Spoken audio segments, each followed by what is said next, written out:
Ya habíamos nosotros establecido Antiguo Testamento. Y este Antiguo Testamento, ¿cuántos libros tiene? ¿Cuántos? 39. ¿Y cuántos capítulos tiene? Muy bien. Entonces, este Antiguo Testamento se caracteriza por algo.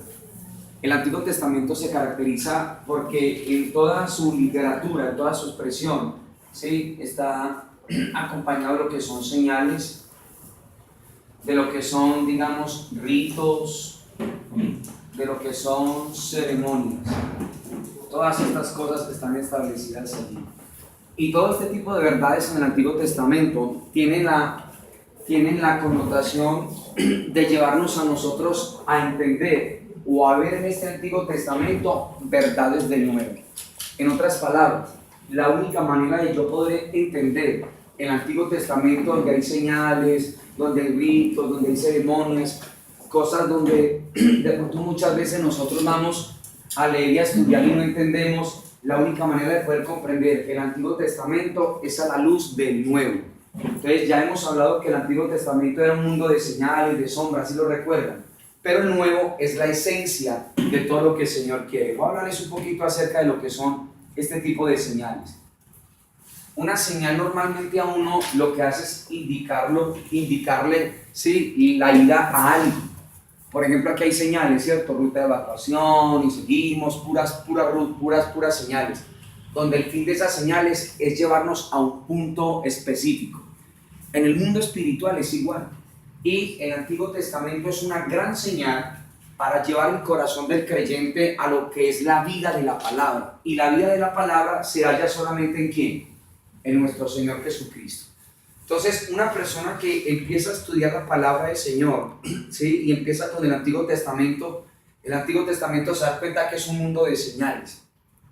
Y esas señales lo que hacen es, o la función de esas señales es apuntarle a algo. Y en este caso, sí, la más grande señal es apuntarle a nuestro Señor Jesucristo. La más grande manera de yo poder entender el Antiguo Testamento es a la luz del Nuevo. Si Cristo no está contenido en el Antiguo Testamento, va a ser bastante complicado, ¿sí?, si yo no lo veo así. Entonces vamos a ver el primer versículo de ese primer capítulo de Génesis, y ahí nos vamos a dar cuenta de algo bien especial. Creo que una vez o hace mucho tiempo habíamos hablado de ello. Mire Génesis 1:1, Antiguo Testamento, ¿sí? Entonces dice Génesis, solamente voy a dar unos ejemplos de esto como señales. Génesis 1:1. Entonces dice el Señor en la palabra, dice que en el principio creó Dios. ¿Qué creó Dios? Y los cielos y la tierra. Muy bien. Cuando usted ve la palabra allí, principio, ¿sí?, que esto una vez lo hablamos nosotros, esta palabra principio. Entonces, la palabra principio allí no es un adverbio de tiempo o un modismo de tiempo, ¿sí?, no como nosotros lo entendemos. Recuerden que la manera más correcta de entender el Antiguo Testamento, que es una señal, es a la luz del Nuevo. Entonces, cuando el Señor me dice en Génesis 1:1, en el principio Dios creó los cielos y la tierra, yo tengo que entender entonces qué es lo que el Señor me está hablando. Si principio es un adverbio o un modismo de tiempo, o principio es algo totalmente diferente. Y para ello, entonces, nosotros necesitamos tomar el Nuevo Testamento, ¿sí?, que lo que hace es corroborar lo que en el Antiguo está. Entonces vamos a ver esa palabra principio en el Nuevo Testamento, ¿sí?, cómo el Señor la plantea. Quiero que me acompañe el último libro de la Biblia, allá en Apocalipsis. Miremos el capítulo número 1 de Apocalipsis, capítulo número 1, verso número 8. Entonces, Apocalipsis, capítulo 1, verso 8. Entonces, en Apocalipsis 1:8, Juan el apóstol tiene una revelación de Jesucristo glorificado. Y Jesús glorificado quiere decir, pues, sí, ya resucitado, ya está en todo su esplendor, en toda su gloria. Y en Apocalipsis 1:8, el Señor Jesucristo, ya no es Jesús de Nazaret, sino Jesucristo glorificado, Dios mismo, le está hablando al apóstol Juan algo muy poderoso. Y miren lo que le dice en el versículo número 8. ¿Quién lo quiere leer? Yo soy el alfa y la omega, principio y fin, dice el Señor. Muy bien. Que es y que era y que ha de venir el Todopoderoso. Muy bien, miren lo que dice ese versículo 8. Mire, dice, está hablando Jesús, dice, yo soy el alfa y la omega. ¿Sí o no? ¿Qué más dice él que es? El principio. Entonces, ojo que le decía que la manera más correcta de entender el Antiguo Testamento es a la luz del Nuevo. ¿Sí? Y mire qué tan especial. Esto solamente es un mero ejemplo en estos dos textos, pero esa palabra está revelada en toda la Escritura. Entonces, según Apocalipsis 1:8, ¿qué es el principio? ¿Qué es el principio? ¿Es algo o es alguien? Es alguien, es una persona, ¿sí o no? Entonces, como el principio no es un modismo de tiempo, sino una persona, entonces a la hora de yo venir nuevamente a Génesis 1:1, me doy cuenta que allí sucedió algo en la creación. Entonces volvamos a Génesis capítulo 1, verso 1. Solamente es un ejemplo para que podamos ir entendiendo lo que el Señor desea. Entonces cuando el Señor dice, en Génesis 1:1 dice, en el principio creó Dios los cielos y la tierra, ¿sí? Entonces el Señor está diciendo que a partir de quién Dios el Padre creó todo. A partir de Cristo. ¿Sí o no? ¿Sí me está siguiendo, cierto? ¿Sí? Entonces, a partir de Cristo, dice, en el principio Dios creó los cielos y la tierra. Pero el principio no es algo, el principio es alguien, según Apocalipsis 1:8. Entonces, Génesis 1:1 dice que en Cristo, porque el principio, este principio es Cristo, ¿sí? Él lo dijo, yo soy el alfa y la omega, el principio y el fin. Entonces el Señor está diciendo en Génesis 1:1 que en Cristo Dios lo creó absolutamente todo. ¿Sí o no? Todo. Otro texto donde nosotros podemos darnos cuenta de esto es Juan Evangelio, capítulo 1. Se da cuenta el Nuevo Testamento, Juan. Ya sabe dónde queda Juan. Juan capítulo 1. Entonces vamos a darnos cuenta de esta otra palabra principio allí, Juan 1. ¿Sí? Y aquí vamos a ver algo especial. Juan capítulo 1, verso 1, Evangelio. ¿Quién lo quiere leer?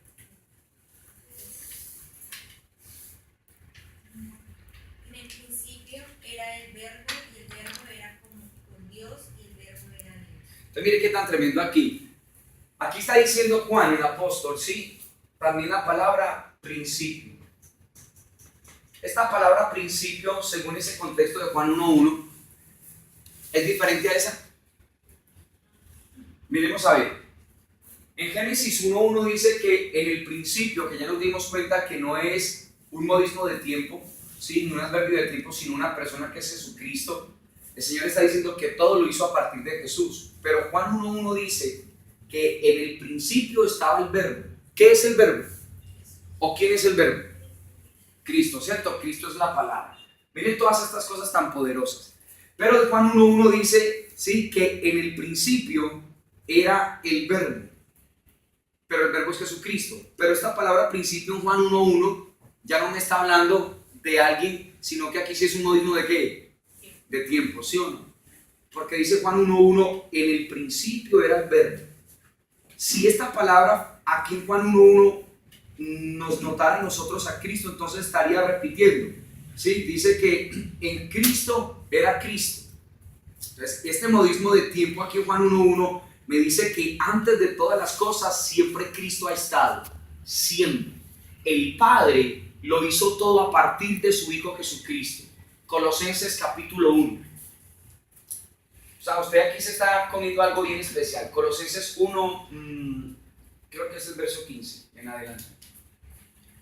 Entonces ya saben Colosenses, ¿sí? Mateo, Marcos, Lucas, Juan, Hechos, Romanos, 1 Corintios, 2 Corintios, Gálatas, Efesios, Filipenses y Colosenses. Colosenses capítulo 1. Y usted puede hacer ese ejercicio, ¿cierto? Cuando se da un libro, Entonces lo que empieza es a recitarlos. Capítulo 1, verso 15. Muy bien. Verso 15 en adelante dice. Están hablando acerca de Cristo. Él es la imagen. ¿Quién? ¿Quién es la imagen? Cristo. Cristo es la imagen del Dios invisible. El primogénito ¿de cuánto? De toda la creación. Porque en Él fueron creadas todas las cosas. ¿Recuerdan Génesis 1:1? En Cristo Dios creó los cielos y la tierra. Y ahí está diciendo Pablo a los Colosenses en el verso 16 que en Él fueron creadas todas las cosas, las que hay en los cielos, las que hay en la tierra, visibles e invisibles, sean tronos, sean dominios, sean principados, sean potestades. Todo fue creado por medio de Él. ¿Y para quién? Y Él es antes de todas las cosas, lo que decía Juan aquí en este 1:1.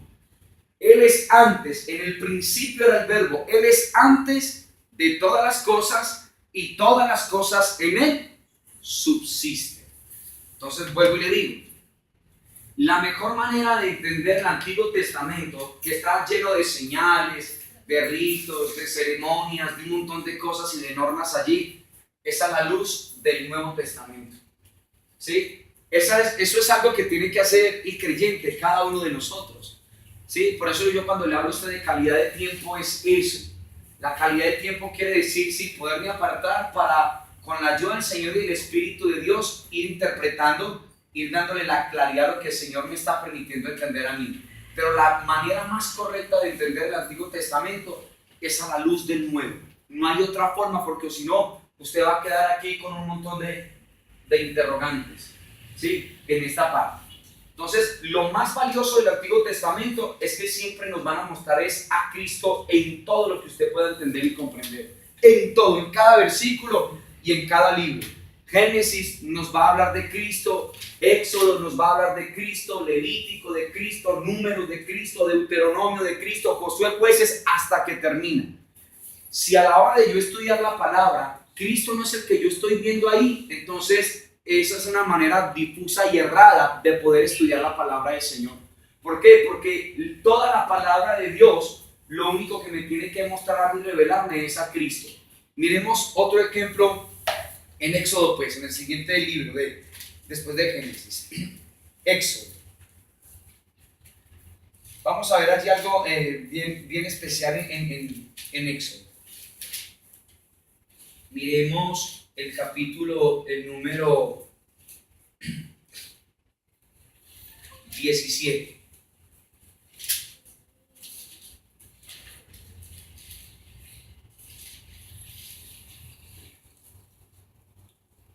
Miremos el capítulo número 17. Miremos el 16 primero. Capítulo 16 de Éxodo. Dice, están hablando acerca del maná. Ustedes saben que en el desierto, la manera de Dios alimentar al pueblo, ¿sí? Y recuerden otra vez, miren que estas son señales. El Señor empleó una señal en Éxodo para alimentarlos a ellos, y fue el maná, ¿sí? El maná era un tipo de alimento que caía ¿de dónde? Caía del cielo, y la labor era, ¿sí?, para el pueblo que ellos se alimentaran. El Señor les dio unas normas, y era que antes del día de reposo, ellos iban cogiendo, sí, cada momento, antes del día de reposo, día tras día estaba la provisión.